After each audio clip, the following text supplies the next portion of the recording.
अस्सलाम वालेकुम, मेरा नाम शेफ़ अफ़ज़ल है और आज मैं आपके साथ कराची के फ़ेमस काठियावाड़ी छोलों की रेसिपी शेयर करूंगा। और इसके साथ दोस्तों हम बनाएंगे एक मसाला जो कि ढाबों पर, ठेलों पर इसके साथ इस्तेमाल किया जाता है। उस मसाले के अंदर कौन-कौन सी चीज़ें जाती हैं वो आज की वीडियो में आपको बताऊँगा।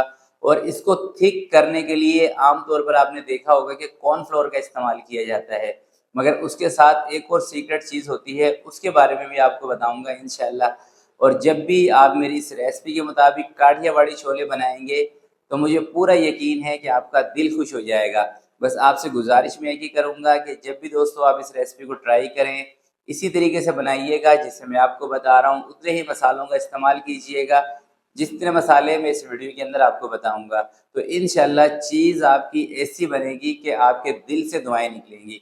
तो फिर बिना टाइम ज़ाये किए चलते हैं इस ज़बरदस्त रेसिपी की तरफ और इसको बनाना स्टार्ट करते हैं। बिस्मिल्लाहिर्रहमानिर्रहीम। 250 ग्राम यानी कि एक पाव छोटे वाले चने मैंने लिए हैं, क्योंकि काठियावाड़ी के अंदर छोटे चने ही चलते हैं। 6 से 7 घंटे इसको पानी के अंदर भिगोने के बाद अच्छी तरीके से धो के इसको कढ़ाई के अंदर ट्रांसफ़र कर देते हैं। और आधे चम्मच से भी कम इसके अंदर बेकिंग सोडा यानी कि खाने का सोडा मैं ले रहा हूँ। सोडा इसके अंदर थोड़ा सा आपने कम लेना है। जैसे ही चनों के अंदर एक उबाल आएगा, इसके ऊपर जो झाग हैं इसको रिमूव कर देना है। और खाने का सोडा इसके अंदर मैंने इसलिए कम लिया था क्योंकि ये चने थोड़े से हमें खड़े रखने हैं, फ़ौरन से ही नहीं गलाने, थोड़ा सा इसको टाइम देना है।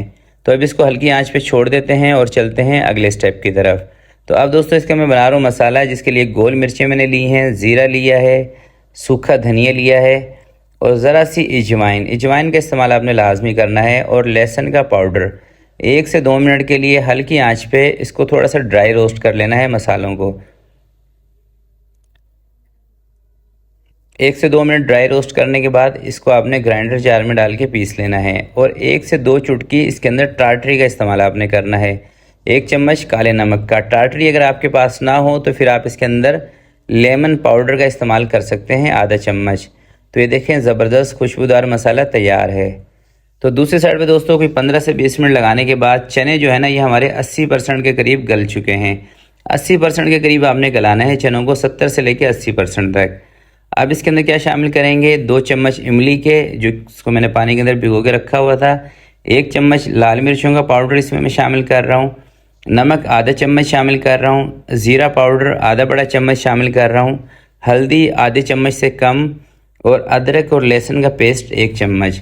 मसालों का इस्तेमाल कम ही किया जाता है, घी का, तेल का इस्तेमाल इसके अंदर बिल्कुल भी नहीं किया जाता।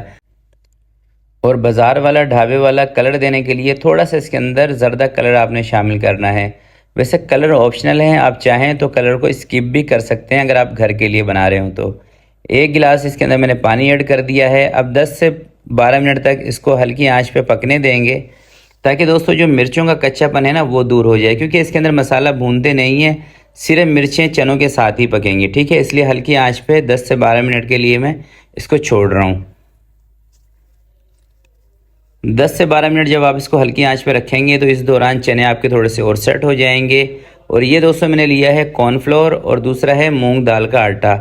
आमतौर पे जो आपको रेसिपी मिलेगी ना, उसके अंदर सिर्फ आपको कॉर्नफ्लोर का बताया जाएगा, जबकि दोस्तों इसके अंदर जो सीक्रेट चीज़ होती है ना, ये होता है मूंग की दाल का आटा। ये मूंग की दाल का आटा चक्की से आपको आसानी से मिल जाता है। चक्की से ना मिले, घर में जो मूंग की दाल पड़ी हुई है उसी को ग्राइंडर जार में डाल के उसको थोड़ा सा पीस लें, इससे टेस्ट ज़बरदस्त हो जाता है।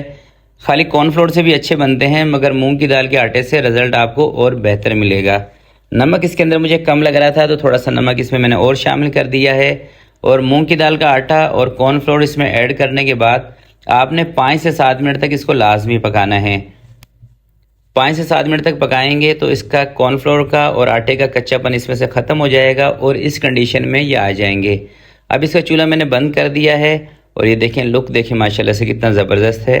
तो अगर दोस्तों आपको इसको और पतला करना हो तो आप इसके अंदर पानी थोड़ा सा और ऐड कर सकते हैं। मुझे बहुत ज़्यादा इनको पतला नहीं करना था, इसलिए मैंने थोड़ा सा पानी इसके अंदर कम ही रखा है। और ये देखें, लुक देखें माशाल्लाह से कितना ज़बरदस्त है। और इसके साथ थोड़ा सा आप बना लें ग्रीन वाली चटनी, दही वाली, और प्याज कटिंग कर लें और चाट पापड़ी के साथ। और ये जो मसाला हमने बनाया था इसके साथ इसको सर्व किया जाता है। और चाट पापड़ी दोस्तों कमर्शियल कैसे बनती है उसकी वीडियो भी मेरे चैनल पर मौजूद है, अगर आपने नहीं देखी तो आप मेरे नाम से सर्च करेंगे ना, आपको मिल जाएगी कमर्शियल चाट पापड़ी बनाने का जो सही तरीका होता है वो। तो ये देखें, इस तरीके से आप इसकी गार्निश कर सकते हैं। प्याज का इस्तेमाल इसमें आपने लाजमी करना है, चाट पापड़ी का करना है, और थोड़ा सा ग्रीन चटनी बना ले दही की उसके साथ। तो इंशाल्लाह आपका दिल खुश हो जाएगा ये बनाकर। तो आज की वीडियो के लिए इतना ही। आपसे मिलते हैं किसी नेक्स्ट वीडियो में। तब तक के लिए अपना बहुत सारा ख्याल रखिएगा, अपने वालिदैन का ख्याल रखिएगा। अल्लाह हाफिज़।